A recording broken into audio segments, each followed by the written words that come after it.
नमस्कार, lead India के इस वीडियो में आपका बहुत बहुत स्वागत है। दोस्तों, जब भी आप हमारे पास कॉल करते हैं तो चाहे आपको कोई लीगल समस्या हो या फिर आपको कोर्ट मैरिज करना हो या किसी भी तरह के लीगल क्वेरीज करने हो, तो आप हमारे हेल्पलाइन नंबर पे कॉल करते हैं। जो भी हमारे रिप्रेजेंटेटिव फोन उठाते हैं उनसे आपकी बात होती है।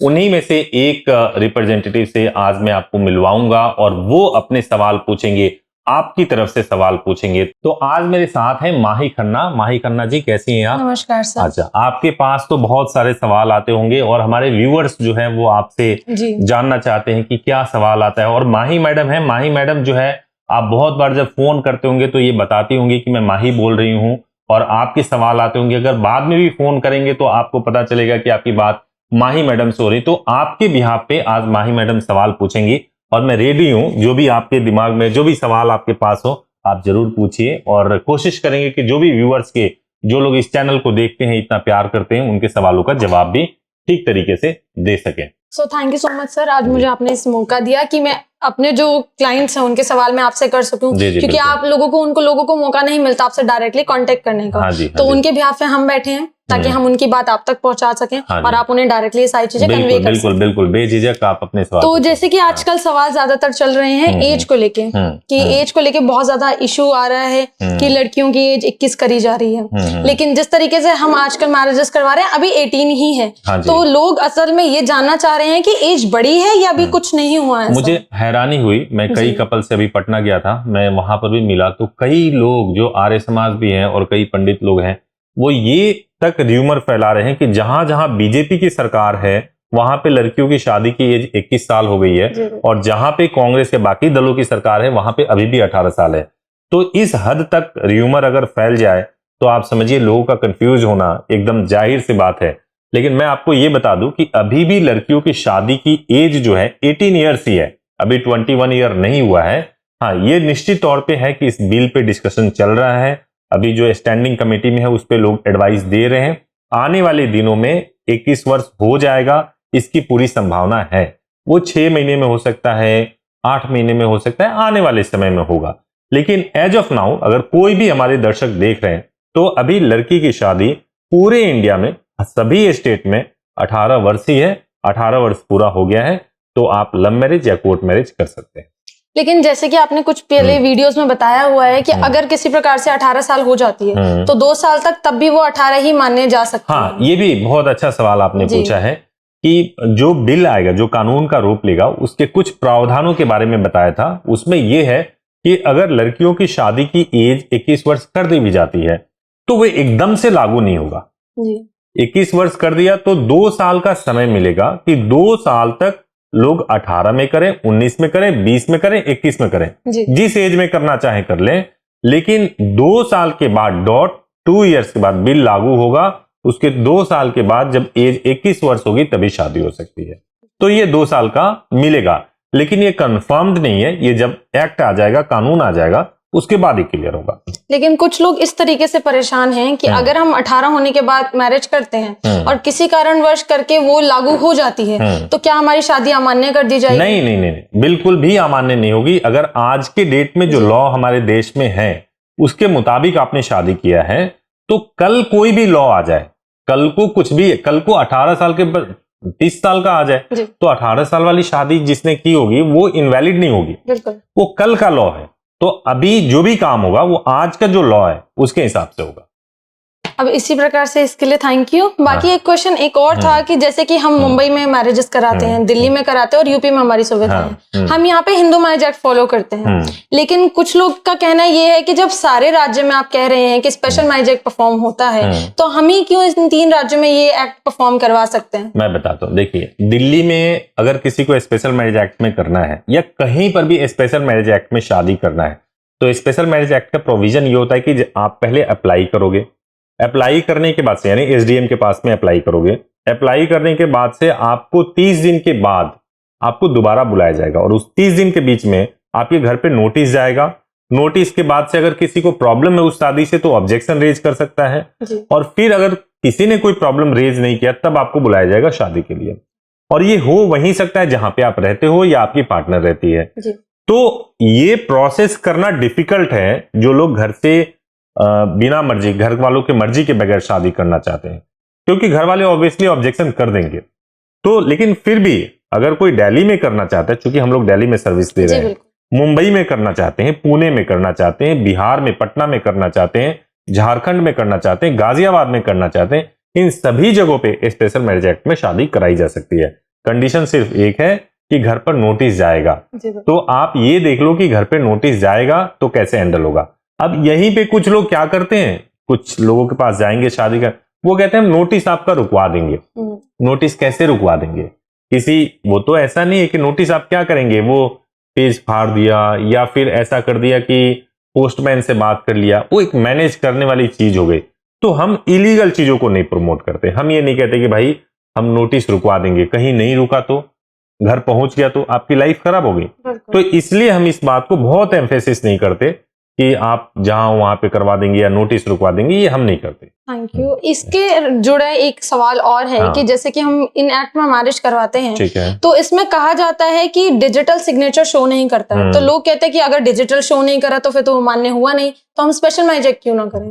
नहीं, मैं आपको एक चीज क्लियर कर देता हूं, और बहुत लोगों को कंफ्यूजन होता है डिजिटल मोहर से, मतलब डिजिटल सिग्नेचर क्या होता है और जो नॉर्मल पहले वाला जो सिग्नेचर होता है वो क्या होता है। देखिए, अभी मैं इस कैमरे में ही 2 सिग्नेचर दिखा रहा हूं। एक गाजियाबाद का सर्टिफिकेट स्क्रीन पे आ रहा है, आप उसके मोहर को देखिए, दूसरे टाइप से लगता है। और एक दूसरा भी आ रहा है जो दिल्ली का है, उसको भी मैं जूम करके दिखा रहा हूं।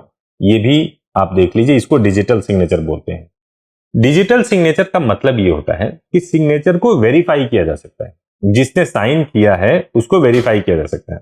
अब गवर्नमेंट ने क्या किया है कि जो भी साइनिंग अथॉरिटी है उनको एक डोंगल दिया गया है। डोंगल पेन ड्राइव की तरह होता है, वो उसी डोंगल के थ्रू साइन करते हैं। तो जितने भी डॉक्यूमेंट्स पे वो साइन करते हैं उसका रिकॉर्ड उस डोंगल में सेव होता जाता है। तो वो किसी भी डॉक्यूमेंट पे फर्जी साइन नहीं कर सकते। तो उसका रिकॉर्ड, अब वो साइन जो होता है वो जिस तरीके से अभी मैंने स्क्रीन पे दिखाया वैसे ही लिखा हुआ होता है, सिंपल, कोई मोहर वगैरह ट्रेडिशनल तरीके से वैसे नहीं होता है। तो जहां जहां चीजें इंप्रूव हो गई है वहां पे डिजिटल ही सिग्नेचर होते हैं, आपको वहां मोहर जैसे चीजें नहीं दिखेंगी जो पुराने जमाने में होता था। जहां अभी चीजें थोड़ी कम इंप्रूव हुई हैं वहां पर अभी भी वैसे ही स्टैंप लगाया जाता है, लेकिन उसको अगर आप ऑनलाइन वेरीफाई कर सकते हैं तो उस स्टैंप में भी कोई प्रॉब्लम नहीं है। मुद्दा यह है कि आज के डेट में आपका सर्टिफिकेट जो है ना ऑनलाइन वेरीफाई होना चाहिए। ऑनलाइन वेरीफाई है, कोई इश्यू नहीं है। ये भी चीज ठीक थी, लेकिन इससे काफी सारे लोग क्लियर हो जाएंगे, क्योंकि ज्यादातर सवाल मेरे पास यही आए हैं आज तक कि ऐसा शो क्यों नहीं होता है। दूसरी चीज एक जुड़ी ये है सर कि जैसे कि हम हिंदू मैरिज एक्ट में 2 सर्टिफिकेट प्रोवाइड करते हैं, एक हमारे आर्य समाज का और एक कोर्ट का। कुछ लोगों का कहना ये है कि हम आर्य समाज करके अपने ही जो हम क्षेत्र में जहाँ रहते हैं वहां से हम आर्य समाज कर लें, क्योंकि हमने देखा है कुछ आर्य समाज मान्य नहीं होते हैं हर कोई कोर्ट में। तो कहते हैं कि अगर हम वहां से आर्य समाज करके आपसे रजिस्टर्ड करवाएं तो उसका हमें क्या बेनिफिट मिल सकता है? ये भी मैं आपको क्लियर कर देता हूँ। देखिए, शादी के लिए 3 ज्यूरिसडिक्शन होता है किसी भी चीज को, मतलब शादी को करने और उसको कोर्ट में रजिस्टर्ड कराने के लिए। पहला कि जहां लड़की रहती हो वहां पे आप शादी कर सकते हैं, उसको रजिस्टर्ड करा सकते हैं। जहां लड़का रहता हो वहां शादी कर सकते हैं, उसको रजिस्टर्ड करा सकते हैं। क्लियर हो गया? और एक तीसरा होता है जहां आपने शादी की हुई है वहां पे उसको रजिस्टर्ड करा सकते हैं। सपोज मान लीजिए कोई एक कपल है जो कि पटना बिहार का रहने वाला है, या कोई झारखंड का रहने वाला है, या राजस्थान का रहने वाला। अब आपने राजस्थान में शादी कर लिया, आप रहने वाले भी राजस्थान के ही हो, है ना। अब आप सोचोगे दिल्ली में आओगे और दिल्ली में आके आप शादी रजिस्टर्ड कराओगे तो कैसे होगा? यहाँ पे हो नहीं सकता, क्योंकि इन तीनों में से कुछ भी नहीं है यहाँ का, है ना। तो उस केस में कुछ लोग फर्जीवाड़ा कर देते हैं। वो क्या करते हैं कि आपका फर्जी एड्रेस प्रूफ बनाते हैं, आपका प्लेस ऑफ मैरिज चेंज कर देते हैं और उसके बेसिस पे मैरिज रजिस्टर्ड कराते हैं। तो इसीलिए हम ये बोलते हैं कि आप यहाँ पे आए, यहाँ पे आप मैरिज करें और यहीं पे रजिस्टर्ड कराएं, ताकि आपका काम प्रॉपरली ज्यूरिसडिक्शन के हिसाब से हो, ताकि कल को कोई भी उसको इनवैलिड ना करा सके। ये है। Thank you sir. बाकी एक चीज ये है कि जैसे कि अब क्लाइंट्स घर से निकल के आते हैं, ठीक है, तो हमारे यहाँ पे जैसे कि दिल्ली में हमारा 2 समय लगता है 2 दिन का। अगर किसी कारणवश वो आ भी जाता है घर से निकल के, जैसे आपने वीडियो में बताया है कि 24 से 72 घंटे के बाद ही एफआईआर दर्ज की जा सकती है। लेकिन अगर उस कारणवश 2 दिन पहले, तो 24 घंटे से ऊपर ही हो जाएंगे। उस बीच में अगर उनकी लड़के की फैमिली को किसी प्रकार से, अगर लड़की की फैमिली टॉर्चर कर सकती है, तो वो अपनी फैमिली को वहां से सेव कैसे करके आ सकते हैं? 2 चीजें हैं। देखिए, सबसे पहला चीज तो ये है कि अगर मान लीजिए कि कोई भी कपल ये प्लान कर रहे हैं कि मुझे शादी करनी है, अगर वो प्लान कर रहे हैं कि उनको शादी करनी है, तो उनके मन में सबसे बड़ी चिंता लड़के के मन में यही होता है कि भाई मेरी फैमिली को बाद में क्या होगा। ये बहुत नेचुरल सा चीज है।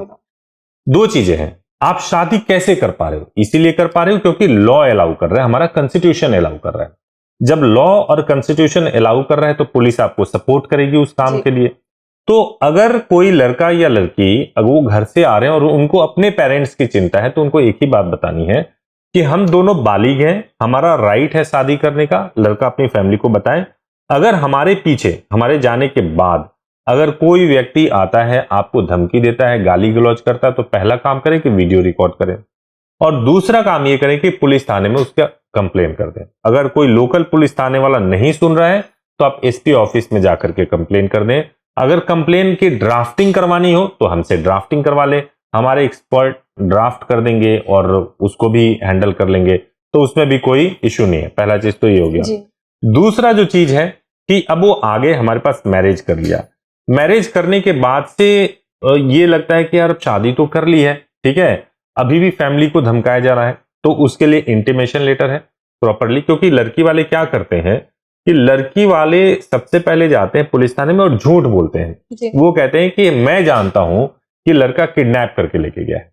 अब पुलिस वाले जांच तो सकते नहीं है, तो इसीलिए इंटीमेशन जरूरी हो जाता है कि आप इंटीमेशन भिजवा दें ताकि लड़की वालों का झूठ ना चल सके कि भाई हमने शादी की, हमने सूचना दे दिया। अब आप इन्हें एक और चीज बोला कि भाई 24 घंटे, अगर वो 24 घंटे, पहली बात की अगर कोई बालिग लड़का या लड़की घर से बाहर गया हुआ है या उसकी जानकारी नहीं मिल रही तो 48 घंटे तक एफआईआर नहीं रजिस्टर्ड होता। क्यों नहीं होता? क्योंकि माना जाता है कि वो कहीं नाराज होकर पड़ोसी के यहाँ गया हो या रिश्तेदार में चला गया हो या प्रेम प्रसंग का मामला हो भाग गया हो, इसलिए 48 आवर्स तक नहीं होता। तो ये तो क्लियर हो गया कि 48 आवर्स तक नहीं होगा। बिल्कुल। अब आ गया सेकंड कि 48 आवर्स तक नहीं होगा तब तक आपकी मैरिज हो जाएगी। अगर फिर भी मान लीजिए 48 आवर्स की जगह पे आपका ज्यादा समय लग गया मैरिज होने में या कुछ ऐसा सिचुएशन क्रिएट हो गया, तो भी कोई टेंशन नहीं है, क्योंकि मैरिज करके भी आप इन्फॉर्म करेंगे, एफआईआर रजिस्टर्ड होगा तो वो कैंसिल हो जाएगा। एफआईआर कैसे कैंसिल होगा, उसका सारा प्रोविजन, सारा हेल्प हम लोग करेंगे कि उसको हम कैसे कैंसिल करा सकते हैं। तो कोई डरने वाली बात नहीं है, बस उनको केवल उसकी अंडरस्टैंडिंग होनी चाहिए कि ये कैसे हो सकता है। वैसे ही सर एक चीज मुंबई में भी है, जैसे कि हमारे सर्टिफिकेट आने में 6 से 10 दिन का समय लगता है मुंबई में, जो फाइनल सर्टिफिकेट आता है। बिल्कुल। हाँ। सेम डे में हमें प्रूफ तो दिया जाता है, जैसे कि आर्य समाज और एमओएम प्रोवाइड किया जाता है बेसिकली। तो कुछ लोगों का सवाल ये है कि अगर हम उस सर्टिफिकेट, फाइनल सर्टिफिकेट हमारे पास नहीं आ रहा, तब तक हमारे पास एमओएम तो है, अगर कोई एफआईआर होती है तो उस एमओएम की क्या मान्यता रहेगी? क्योंकि सर्टिफिकेट तो है नहीं हमारे पास। मैं बताता हूँ। पहली बात कि आपकी शादी तो हो चुकी है जी, उसके बेसिस पे ही आपको एमओएम यानी मेमोरेंडम ऑफ मैरिज मिला हुआ है। एमओएम मिलने का मतलब ये होता है कि आपकी मैरिज रजिस्टर्ड होगी ही, उसमें कोई प्रॉब्लम नहीं। अब एमओएम आपको मिल गया, अब अगर मान लीजिए कि 7 दिन का समय है, 7 दिन के अंदर कुछ भी पुलिस कंप्लेन होता है, आप अपने एमओएम को और जो मैरिज किया हुआ है उसका सर्टिफिकेट आप दिखाते हो तो कोई प्रॉब्लम नहीं है, उस पर कंप्लीट पुलिस प्रोटेक्शन मिलेगा उसमें। अब मैं आप लोगों के लिए एक सवाल और पूछना चाहूंगी। जहां तक मैंने आज तक सुना है कि ज्यादातर लोग जो यही सवाल करते हैं, स्पेशली जो लड़के होते हैं, कि अगर हम लड़की को लेके निकलते हैं, उनका कहना ये होता है कि हमारी जो पार्टनर है उनके फैमिली में पुलिस वाले ज्यादा हैं, वो मैजिस्ट्रेट की फैमिली से आते हैं, पंचायत के होते हैं, तो अगर उन्होंने कोई जोर दबाव दिलाया, पुलिस में पैसे खिला दिए, तो उस चीज से हम कैसे बच सकते हैं? देखिए, पहली बात तो ये है कि अगर आप लव मैरिज कर रहे हो या कोर्ट मैरिज कर रहे हो तो इसका मतलब है कि आप समाज और परिवार को छोड़ के कर रहे हो। जी बिल्कुल। तो थोड़ा हिम्मत तो आपको अपने अंदर रखना पड़ेगा, पहला चीज तो ये है। दूसरा ये है कि कोई भी हो, ठीक है, कोई भी हो, अगर आपने लीगली सही किया हुआ है तो आपको लीगली परेशान नहीं कर सकता। इलीगल तरीके से कोई कुछ भी कर सकता है, तो उसके लिए आपको अलर्ट रहना है ना। कोई कुछ भी हो, आपने लीगली किया हुआ एक सर्टिफिकेट जो कि बन जाएगा जी, उसको कैंसिल कराने की अथॉरिटी किसी में नहीं है। जिसने वो सर्टिफिकेट बनाया है, मैरिज सर्टिफिकेट, वो भी कैंसिल नहीं कर सकते, उसके लिए दूसरा कोर्ट है, वो नहीं कैंसिल कर सकते, है ना। तो इसलिए डरने वाली बात नहीं है, चाहे आपके फैमिली में कोई भी क्यों ना हो। एक चीज मैं इससे और जोड़ देता हूं इसी सवाल के साथ में, कि एक सवाल और आता है इसके साथ में। वो सवाल ये होता है कि मेरी फैमिली मेंबर में तो ये लोग हैं, अगर मान लीजिए मैंने शादी कर लिया तो आजकल पैसे के बलबूते और पैसे खिला करके कैसे भी परेशान किया जा बहुत सकता सारी है, चीजों में। है ना। तो ये भी कपल डरते हैं कि पैसे तो खिला के, तो चाहे पैसा हो, पावर हो, कुछ भी हो, तो या तो ये डिसाइड कर लो कि शादी करनी नहीं है, और अगर करनी है तो भाई थोड़ा रिस्क तो होगा जी। और उसके लिए आपको प्रिकॉशंस पूरे लेने हैं। जैसे हम लोग बहुत बार समझाते हैं कि आपको इंटीमेशन लेटर भिजवाना चाहिए, बिल्कुल जरूरी है। न्यूज़पेपर पब्लिकेशन कराना चाहिए। कई कपल को ऐसा लगता है कि ये भिजवाने में शायद हमें ज्यादा फीस लेना हो, इसलिए हम ये करवा रहे हो। बिल्कुल सर। तो ये बहुत बड़ी गलतफहमी है कपल की। हमें फीस अगर ज्यादा ही लेना होगा तो हम इंटीमेशन क्या, हम ऐसे ही फीस बढ़ा देंगे कि हम इतने में करेंगे, फिर इंटीमेशन क्यों भिजवाएंगे, है ना। तो इसलिए, लेकिन वो उनकी जरूरत है, चाहे न्यूज़पेपर पब्लिकेशन है या वो उनकी जरूरत है। जिसके पास पैसा नहीं है, एफोर्ड नहीं कर सकते, वो ना करवाएं, लेकिन जिसके पास है वो भी हिचकिचाते हैं कि कहीं ऐसा तो नहीं कि ये केवल फालतू की चीज है और हमसे पैसे लेने के लिए किया जा रहा है। ऐसा बिल्कुल भी नहीं है।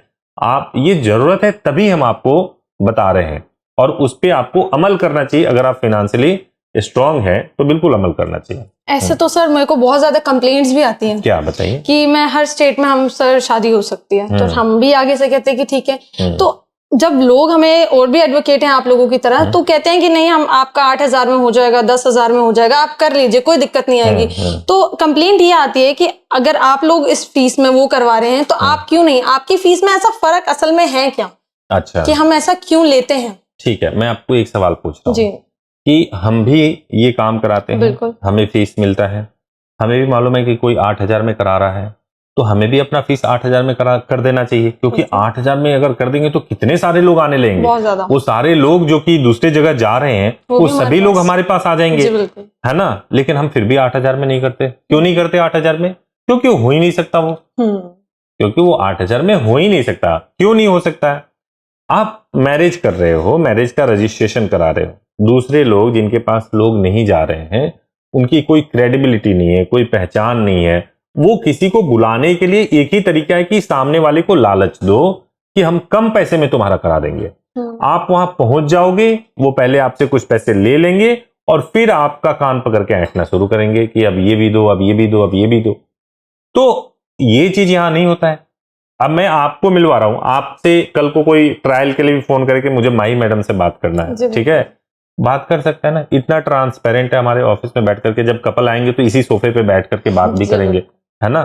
तो बिल्कुल ओपनली और ट्रांसपेरेंट है हमारा फीस। जो है मैं दावे के साथ कह सकता हूं कि बिल्कुल जेन्युइन है। हमारा जो फीस है वो, मतलब कोई भी जो हम प्रोवाइड करते हैं उतने में, अगर वो प्रोवाइड कर रहा है, दूसरा भी कर रहा हो, तो जेन्युइन ही प्रोवाइड कर रहा है। लेकिन इससे कम में अगर कोई प्रोवाइड कर रहा है तो जरूर कोई ना कोई प्रॉब्लम है। और फीस मैं बताऊं कि फीस अलग अलग है। लोएस्ट फीस 15,000 है, वो होता है वहां पे गाजियाबाद में होता है, जबकि आप दिल्ली में करते हैं 25,000 लगता है। तो कुछ डिफरेंस होगा, तभी तो इतना फीस में भी गैप है ना। सो बेसिकली हमारा ये चीज क्लियर हुई लोगों को। एक क्वेश्चन और है कि जैसे कि मुंबई में बीएमसी करवाता है, दिल्ली में एसडीएम करवाते हैं, और आपका यूपी में नगर निगम करवाता है। नगर निगम नहीं, मैरिज रजिस्ट्रार। हाँ, मैरिज रजिस्ट्रार। तो इनके सर्टिफिकेट्स में क्या क्या फर्क है और क्या मान्यता एक ही है अगर हम कहीं से भी करें तो? बता देता हूँ। बीएमसी किसके अंदर आती है? महाराष्ट्र गवर्नमेंट के अंदर। एसडीएम किसके अंदर आते हैं? दिल्ली में, दिल्ली सरकार के अंदर। और मैरिज रजिस्ट्रार यूपी में किसके अंदर आते हैं? यूपी सरकार के अंदर। जितने भी जन्म होते हैं, जितनी भी मृत्यु होती है और जितनी भी शादियां होती है, उसको कौन रजिस्टर्ड करता है? गवर्नमेंट रजिस्टर्ड करती है। तो गवर्नमेंट कहीं की भी हो, बराबर ही तो होती है। चाहे यूपी की गवर्नमेंट हो, दिल्ली की हो या महाराष्ट्र की हो, किसी गवर्नमेंट का इशू किया हुआ सर्टिफिकेट किसी दूसरे गवर्नमेंट के इशू किए हुए सर्टिफिकेट से कम या ज्यादा नहीं होता जी, वो बराबर ही होता है ना। तो अगर डॉक्यूमेंट सही है, और चाहे किसी भी गवर्नमेंट ने इशू क्यों ना किया हो, वो बिल्कुल जेन्युइन होता है। लेकिन एक फर्क होता है। अब जैसे मान लीजिए किसी को विदेश जाना है, ठीक है जी। अब विदेश जिसको जाना है वो यूएस के एम्बेसी में गया, और एम्बेसी में जाकर के उसने मैरिज रजिस्ट्रेशन सर्टिफिकेट देखा। उसने कहा हाँ जी आपकी शादी हुई है, मैरिज रजिस्ट्रेशन सर्टिफिकेट देखा। कहां से कराई है? दिल्ली से कराई है। तो उसको दिल्ली मालूम है कि इंडिया में दिल्ली नाम की चीज है जो कैपिटल है वहां की, तो तुरंत समझ जाएगा। लेकिन अगर उसको गाजियाबाद या फिर कोई और सिटी बता दे, छोटा कोई, या भोपाल हो या कोई भी ऐसी सिटी बता दे, तो वो सोचता रह जाएगा ये कहां पे है। फिर वो गूगल ढूंढ करके शायद सोचेगा अच्छा ये भी है। तो इससे केवल दिल्ली से होता है कि देश की राजधानी है, इसका नाम है, जानते हैं लोग, तो रिकॉग्निशन में प्रॉब्लम नहीं होता। लेकिन वैलिडिटी ऑफ सर्टिफिकेट की बात करें किसी कॉम्पिटेंट कोर्ट में तो बिल्कुल इक्वल होता है, समान होता है। ये चीजें ठीक थी। अब जैसे कि अपनी स्टेट के लोग मैरिजेस करने आते हैं, वैसे बाहर के लोग भी आते हैं हमारे यहाँ से एनआरआई प्रोसेस करने। लोगों का क्वेश्चन ये रहता है कि हम जब एनआरआई हैं तो हम स्पेशल मैरिज क्यों नहीं परफॉर्म कर सकते? ठीक है। लेकिन उनको वेट भी नहीं करना एक महीने, सर्टिफिकेट भी जल्दी चाहिए, तो वो चीज क्यों? मैं वही बताया ना मैंने कि स्पेशल मैरिज एक्ट में घर पे नोटिस जाएगा, 30 दिन का टाइम लगेगा। अगर आप ये अफोर्ड कर सकते हैं तो कर लीजिए। मान लीजिए कि कोई रहता है लंदन में, ठीक है जी, उसकी पार्टनर जो रहने वाली है वो सपोज मान लीजिए कहीं पे रांची के रहने वाली है, तो दिल्ली में कैसे होगा ये बताओ? दिल्ली में तो तभी हो सकता है ना जब दिल्ली में आप शादी करो। स्पेशल मैरिज एक्ट से तो दिल्ली में नहीं हो सकता क्योंकि ज्यूरिसडिक्शन नहीं बन सकता। ये मैंने अभी शुरू में ही बताया था। जी जी बिल्कुल, है ना। तो या तो आप रांची में कर लो, लंदन में कर नहीं सकते हो, तो एक ही ऑप्शन, या तो रांची में करो या फिर इंडिया में कहीं भी मैरिज करो और उस जगह पे रजिस्ट्रेशन कराओ। ये हो कह सकते हैं इस चीज को। हाँ, अब ये भी है ना कि अगर वो स्पेशल मैरिज एक्ट परफॉर्म ही कर ले तो अब नोटिस तो दोनों के घर जाता है। अगर करेगा तो लंदन तक कैसे नोटिस जाएगा? वो चीज उसको वेरीफाई नहीं कर सकते। बट ये चीज इन लोगों को समझनी चाहिए कि अगर कोई चीज परफॉर्म करवाई जा रही है तो इनके बेनिफिट के लिए है। अगर नोटिस का ज्यादा इशू सर, बहुत ज्यादा ऐसे कॉल्स पे लड़ाई झगड़े जैसा हो जाता है ना कि नहीं आप गलत करवा रहे हो और ऐसे करवा रहे हैं, आप ऐसा क्यों करवा रहे हो, तो ये कंप्लेंट्स ज्यादा आती है। और हम अपने बेसिस पे असल में मैं बताता हूँ, इसमें जो भी हमारे ऑडियंस है उनकी कोई गलती नहीं है। क्योंकि देखो क्या होता है, उनके पास मिक्स ऑफ इंफॉर्मेशन होता है। उनके पास जो है ना, उन्होंने खुद पढ़ा भी होता है, कई वीडियोस भी देखे होते हैं, वो क्लियरिटी नहीं होती है, तो वो थोड़े थोड़े इंफॉर्मेशन को करके जज करते हैं कि आप सही बोल रहे हो या गलत बोल रहे हो। अगर उनको हम सही तरीके से समझाते हैं तो समझ में आ जाएगा। अगर किसी ने ये पूरा वीडियो देखा होगा तो उनको भी बहुत सवाल क्लियर हो गए होंगे। और स्पेशल मैरिज एक्ट का अगर ज्यूरिसडिक्शन का प्रोविजन अगर कोई देख ले तो उसे समझ में आ जाएगा कि कहाँ मैरिज हो सकती है और कहाँ मैरिज नहीं हो सकती है। मेनली अब ये चीजें क्लियर हुई। बाकी एक चीज सवाल ये था कि अब जैसे कि अब लोगों का ये मानना होता है कि जहां हम शादी करें वहां सुभाष सर अवेलेबल होने चाहिए। अच्छा, तो ऐसा क्यों नहीं है? अब हमने कई बार समझाया है कि हर जगह होती है तो हर जगह सुभाष सर नहीं जा सकते हैं। उनका कंसेंट होता है नहीं कि आप हम बुकिंग के बाद उन्हीं से बोलना चाहेंगे कि आप हमारी शादी में मौजूद होइए। तो ये चीज आप इन्हें समझाइए कि हर जगह अवेलेबल नहीं हो सकते। पहले तो इसके लिए थैंक यू सो मच बोलूंगा कि अगर कोई भी हमारे दर्शक अगर वो ये प्यार जता रहे हैं मेरे ऊपर, दिखा रहे हैं, तो मैं इसका बहुत आभारी हूँ जी। बिल्कुल। अब मैं आपको इसका सोल्यूशन बताता हूँ क्या है। देखिए, कोई भी कपल है, बुकिंग होती है, मेरा नंबर मिलता है, डायरेक्टली मेरे से बात कर सकते हैं। अगर कोर्ट वगैरह में मैं बिजी हूँ तो अगर मेरे असिस्टेंट ने फोन उठाया है तो वो आते ही मेरे से बात करा देते हैं। तो बात तो आप कभी भी एनी टाइम कोई भी जिसने बुकिंग कर लिया वो करा सकते हैं। पहली बात तो ये होगी। दूसरी बात होगी आपके शादी में प्रेजेंट होने का। तो शादी में ये बिल्कुल सही है कि मैं सभी जगह नहीं प्रेजेंट हो सकता और केवल मैरिज एक पार्ट है 5%, बाकी काम कोर्ट में होता है ना। कोर्ट में जिसमें कि और जो लिटिगेशन के मैटर होते हैं उसमें होता है। मैरिजेज के लिए ये मैटर ऑफ चांस है कि अगर आपकी हो रही है, मैं वहां पे हूं तो शामिल हो सकता हूं। अगर मैं नहीं हूं तो जब वो शादी कर लें तब मिलने के लिए आ जाए, टाइम लेकर के हमें भी जो है मिठाई उठाई खिलाएं। ठीक है तो सही रहेगा, है ना। अब यही चीज है। बाकी हमने जैसे कि प्रोटेक्शन के लिए इंटीमेशन और न्यूज़पेपर कर रखा है, जो कि इन लोगों के लिए बहुत ज्यादा ही बेनिफिशियल है। तो कुछों का ये होता है सवाल कि इन ब्रीफ में जाके कि असल में इंटीमेशन में लिखा क्या क्या जाता है। जैसे कि सर्टिफिकेट तो देखिए अटैच होके जाते ही जाते हैं, ठीक है। तो उसमें थोड़ा थोड़ा मेन ब्रीफ होता क्या है कि कैसे हुई है या क्या चीजें होती हैं। इंटीमेशन में लिखा जाता है कि पहले तो हम उसमें बताते हैं कि हमारे देश में कानून ये है जी, और इस कानून के तहत कपल को राइट है कि वो शादी कर सकता है। ये लोग हैं जिन्होंने शादी किया है, बिना दान दहेज के शादी किया है, किसी तरह का कोई फोर्स या दबाव का यूज नहीं किया गया है। और पुलिस को बोलते हैं कि अब आपकी ये ड्यूटी है कि आप इनको प्रोटेक्ट करें, आप इनको सुरक्षा दें और ये पीसफुली अपनी लाइफ को लीड कर सकें। तो ऐसे बना के भेजा जाता है। एडवोकेट करते हैं तो उसका एक वैल्यू होता है जिस पर पुलिस को रिस्पॉन्ड करना होता है। थैंक यू सर इन सारे सवालों के लिए। एक आखिरी सवाल पूछना चाहूंगी जो कि ज्यादातर है कि अगर लड़की घर से आ रही है तो मेनली उनके घर वाले बहुत सारे से झूठे इल्जाम लगा देते हैं कि लड़की इतना पैसा लेके चली गई है, हमारी ये चीजें लेके चाहिए, चाहे बकायदा ना भी लेके गए हों, लेकिन ऐसे उनके पास जो एलिगेशन लग जाते हैं। तो अब उसमें लड़का कैसे अपने आप को प्रूव कर सकते हैं, लड़की कैसे प्रूव कर सकती है कि मैं कुछ लेकर ही नहीं आई हूँ? मैं बताता हूँ, देखिए पहले मैं आप इतने समय से शादी हो रही है, जी। लेकिन अभी भी ये इक्का दुक्का होता है कि कोई लड़की के घर वाले ये आरोप लगा दे बेटी पे चोरी का आरोप लगा दे, बहुत कम होता है, ठीक है। लेकिन फिर भी अगर कुछ पेरेंट्स लगाते तो पहली बात तो यही है कि लड़के को चोरी करवाना ही नहीं चाहिए लड़के से। अगर उसमें खुद के पैसे हैं तो वो करे, ना पैसे हैं तो ना करे। तो उसको इंसिस्ट करना चाहिए, बोलना चाहिए कि अपने घर से कुछ भी वैल्यूएबल आइटम्स या पैसे लेके मत आओ, ठीक है, 1। एंड 2 में यह है कि अगर फिर भी पैसे ला रहे हो तभी तो प्रूफ कर पाओगे ना, उसके पेरेंट्स प्रूफ कर पाएंगे। अगर लाए ही नहीं हो, कुछ किया ही नहीं है तो कैसे प्रूफ होगा, है ना।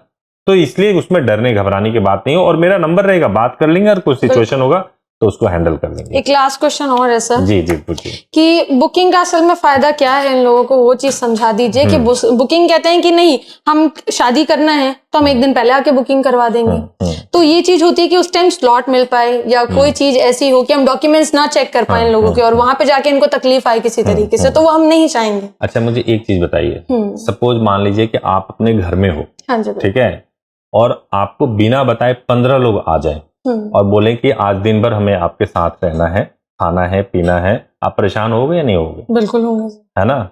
तो शादी के लिए अगर हमारे पास 15-20 लोग एक दिन में बिना बताए आ जाएं तो हम कुछ भी अरेंजमेंट कर सकते हैं? नहीं सर, नहीं कर सकते, है ना।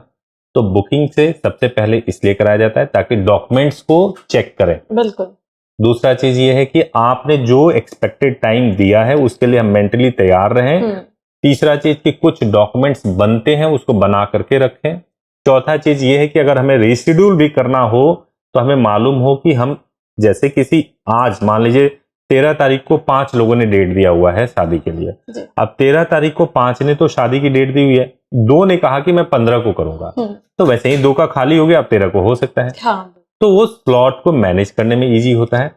तो बुकिंग तो एक ऐसा चीज है जो बहुत बेसिक नेसेसिटी है जो कराना चाहिए एक व्यवस्थित तरीके से काम को करने के लिए। हाँ, बेसिकली इन लोगों का एक सवाल और ही है कि लास्ट कि अगर वो मैरिज के समय यहाँ पे पहुंच जाते हैं तो उनका ये होता है कि हम दिल्ली में तो आपके ऑफिस विजिट कर सकते हैं, यूपी में ऐसी कोई जगह क्यों नहीं है? यूपी में भी है, मुंबई में भी है, आप जहां भी हमारे एसोसिएट, सबसे पहले देखो ऐसा है, मैं 5000 एडवोकेट हमारे साथ जुड़े हुए हैं। 5000 एडवोकेट कौन है जिनके साथ हम कंफर्टेबल है काम करने, वो हमारे साथ कंफर्टेबल है काम करने को, और अगर वो काम कर रहे हैं तो वो हमारे टर्म्स पे काम कर रहे हैं कि आप क्लाइंट को ऐसी सर्विसेज देंगे, और वो अगर आप जाएंगे तो हमारा चैम्बर है जी, तो आप जा सकते हैं, वहां पे मिल सकते हैं, उसमें कोई दिक्कत नहीं। चाहे गाजियाबाद हो, मुंबई हो, किसी भी जगह पे जहां पे हम कह रहे हैं कि हमारी सर्विसेज है, वहां पे हमारा चैम्बर भी है, वहां जा भी सकते हैं, मिल भी सकते हैं।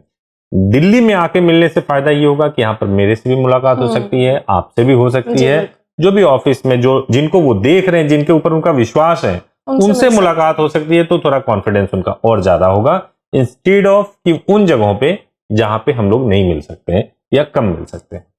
तो आज के लिए सर सवाल इतने ही थे। सबसे पहले तो थैंक यू सो मच, आपने एक एक करके इतने सारे सवाल पूछ लिए, और मुझे लगता है कि ये ऐसे सवाल थे जो बिल्कुल नए थे, और ये शायद ये सवाल आप ही पूछ सकती थी, क्योंकि आप कॉल अटेंड कर रही हैं तो आपको पता है कि ये सवाल पूछे जा रहे हैं और ऐसे सवाल आ रहे हैं। तो उम्मीद है कि किसी और वीडियो में किसी और अपने लीगल ऑफिसर से, रिप्रेजेंटेटिव से बात करेंगे जो आपके सवालों को उठाएंगी और अपने तरीके से पूछेंगी। अगर आपको अच्छा लगा हो तो जरूर कमेंट बॉक्स में जाएं, माही मैडम का नाम लें और नाम लेकर के कमेंट्स करें कि इनके सवाल अगर आपको अच्छे लगे हो, तो वीडियो अच्छा लगा हो तो जरूर इस चैनल को सब्सक्राइब कर लें, बेल आइकन को प्रेस कर लें। और अगर आपको मैरिज करनी है या कोई भी लीगल सर्विस लेनी है तो 8800444555 पर आप 7 डेज कॉल कर सकते हैं। सुबह 9 बजे से लेकर शाम को 8 बजे तक हमारी वेबसाइट leadindia.law पर विजिट कर सकते हैं। हमें ईमेल कर सकते हैं care@leadindia.law पर। Thank you so much for watching this video. Thank you so much.